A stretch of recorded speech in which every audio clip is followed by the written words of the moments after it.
श्री कृष्णाय नमः। श्रीमदाचार्य चरण कमलेभ्यो नमः।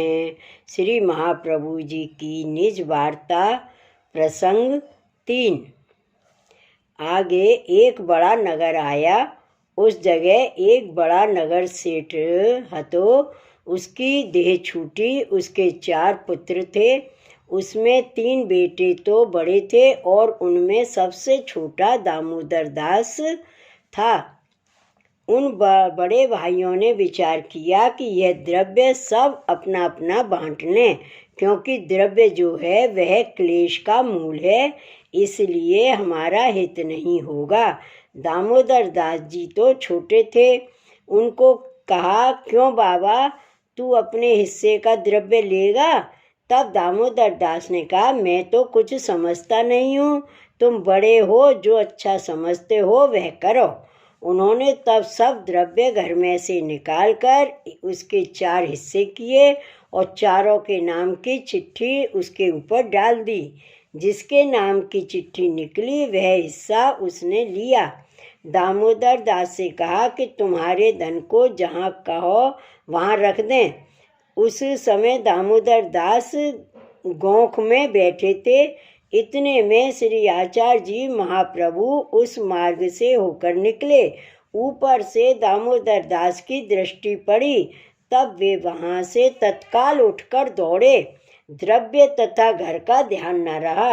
आते ही आपको दंडवत की। तब आपने श्रीमुख से कहा, दमला तू आया? दामोदर दास ने कहा, मैं तो कभी से मार्ग देख रहा हूँ।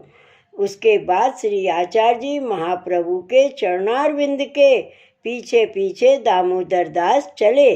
दामोदर दास के भाई कहने लगे, घर में दामोदर दास नहीं है, कहाँ गए? तब किसी ने कहा कि वे तो एक महापुरुष के पीछे जा रहे थे। यह सुनते ही वे तीनों भाई वहाँ से चले।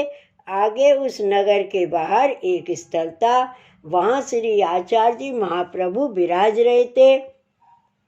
आगे दामोदर दास बैठे थे। यह देखते ही तीनों भाई चकित हो गए। देखते ही उनसे कुछ बोला नहीं गया। अपने मन में विचार किया, कदाचित हम बोलेंगे तो यह अग्नि हमको भस्म कर डालेगी। दामोदर दास ने भाइयों को देखकर कहा, भाई तुम जाओ। उस समय भाइयों ने दामोदर दास का स्वरूप तेजोमय देखा तथा भयभीत होकर पीछे लौट आए। देवी जीव होते तो शरण आते। श्री आचार्य जी का नाम है देवोद्धार प्रयत्नात्मा। पीछे दामोदर दास को संग लेकर श्री आचार्य जी आगे पधारे। दामोदर दास का ब्याह नहीं हुआ था। दामोदर दास का प्रतिबंध कौन करे? वे तो प्रभु से बहुत दिनों में बिछड़े हुए थे, इसलिए आकर मिले। पीछे दामोदर दास आपके साथ चले। श्री वल्लभाधीश की जय। श्री गोवर्धन नाथ की जय। जय जय श्री गोखलेश, जय जय श्री गोखलेश।